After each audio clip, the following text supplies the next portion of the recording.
Hello, it's still me with a busted mic. It looks like it's showing some progress, but I doubt that it actually is, and I'm sure everything's going to be extremely low, and it's going to require editing, but I digress. So, I was working on a piece just for fun. I didn't really want to finish it or get too deep into it, frankly, because I believe that I was getting burnt out. I wasn't so much satisfied with what I was actually doing as far as like the artwork went, just because I didn't necessarily like the style, but I did want to, kind of give my wrist some practice. I was doing some stuff in pencil traditional that I technically could bring to digital, but I don't know when that will happen. And anyway, that's not entirely what I was planning on talking about to begin with. It's usually me complaining about something or speaking my mind about something, so here I am. Um, Earlier, well, this was more so in like one of my previous relationships. I was with somebody for a little while, and it was, all cool, all good, blah, blah, blah, whatever. And it hit me while I was listening to some music tonight. In my phone, I mentioned that I use CoStar, this astrology app that kind of not necessarily predicts your future, but like it helps you understand yourself better, is how I'd like to see it. And a lot of the astrology apps that like I download and use do the same thing. But this one specifically helped with that as well. And I thought that that would be a really cool app to use. But it didn't necessarily meet the needs that I was looking for. I kept it regardless because I have a handful of friends who use it. But somebody else, introduced me to another app called like Nuit, and Nuit actually tells you kind of your day by day without like the riddles and hints that CoStar gives you. And I'm not saying that any of it is like ever like 100% spot on, but to some extent, Nuit has, you know, given some spot on moments, and I'm sure CoStar has like in the past as well. I'm also using a handful of others, but those are like the two bigger ones that I'll look at for sure. And they gave me some message that reminded me of something from like a past relationship while I was like making the art. And it was I was with somebody who had a friend that they know longer than me who would usually talk about sex with them whenever they spoke. So, I mean, if you were to see it from like my point of view, right? It's me and it's this person that I'm with, and they have like this alternate friend. I mean, there's like they have a handful of friends. I'm using handful. I feel like I'm overusing that term, but they have a group of friends, and I mean I do too. We all have like our own little cliques of people that like we hang out with, talk to, so on and so forth. But they had a group of friends, and one of those people in that group of friends um, talks sexual with them whenever they speak to them. And at one point, for a while, I was kind of just ignoring it because I never really, I guess I knew, but I wasn't like as heavy in it. Like I didn't care as much because it didn't seem like such a big deal. But over time, when we became a little closer, it started to become a big deal. Not necessarily as if like that friend was getting in the way, but I suppose you could say that it was insecurity that was hitting me. Like, why on earth, are you still keeping up conversations with somebody who only wants sex from you? If it were me, if that was happening in my shoes, you'd blow your lid. You'd have enough. You'd be scared. So, why on earth are you doing it with me? You know what I mean? And I just want to speak on that. I suppose there's always looking past it, but I couldn't. And looking back on it now, I'm sure it's not as bad as it seemed. That's where like trust and faith needs to come into play. But to be honest, this was like somebody that I was only with for like a few months. So trust and trust and faith weren't really a big thing. And then they started showing, I like to call them red flags, but there was these little signs like whenever they had to speak about it, they spoke about it awkwardly, or like they dance around it because they didn't necessarily want to say. You could tell, right? You can tell how somebody feels about something based off their body gestures and the way their tone shifts in their voice.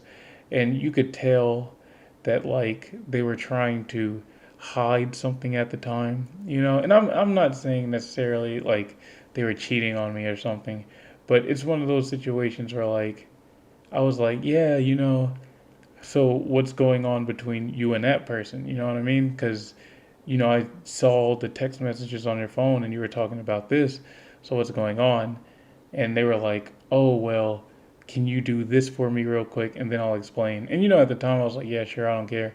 This that they were asking for, at the time I was like getting food for a bunch of friends of mine and them, but I was only hanging out with them at the time. I was going to swerve around and give the food to my friends a little later on, kind of like a food run.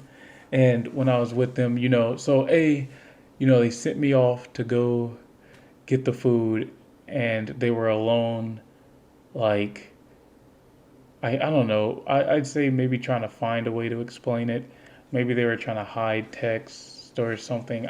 There's a lot of things that could have happened in a time that I went to get food and come back because it was a lot of food and it took some time. And I left them in my car and I come back and, they're slowly trying to change the subject. Well, I wouldn't say that they're trying to change it, but they're not eager to hop back on it.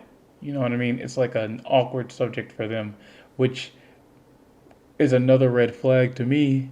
Like, the first red flag was instead of just, putting out what could be like insecurity and doubt right then and there, you have to like sit on it because you have to think about it.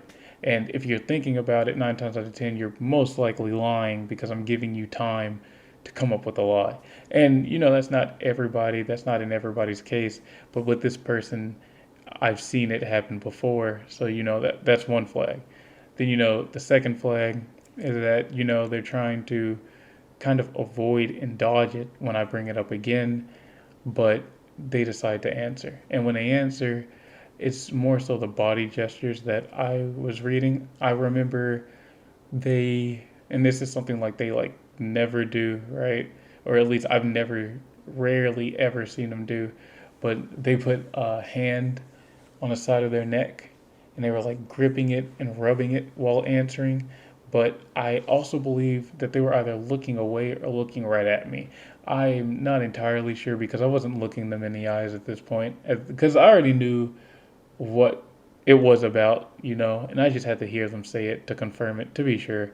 And so, they're like dancing around it, beating around the bush, tiptoeing, not trying to say what needs to be said, what's already out there. Hey, I'm talking with this person because whatever the reason is, it's never going to be a good one, right? If you're in a relationship with somebody, you shouldn't, in my personal like honesty, you shouldn't keep around people that you've either A had sexual experiences with who continue to talk about sex with you, or B, what, forget that. Just I feel like that's a biggie. That's a really biggie, right? And I say that like looking back, it wasn't such a big deal because now, with the trust and faith. But at the same time, it depends on who you put your trust and faith into. And I just kind of feel like that person wasn't trustful or faithful. And I also use the term relationship, but at the time, I wasn't necessarily in a relationship with them. We were dating, and the way they saw dating was a period for them to figure out who they wanted to be with before they make it official as a relationship. So I'll give them that. I mean, it's not as though they were, going to go get with somebody else, but they were letting me know, this is that phase where like they would have the option to.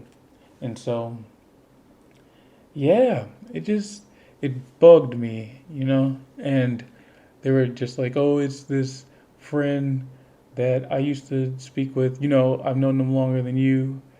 I've known them for like, I think it was like a year or more.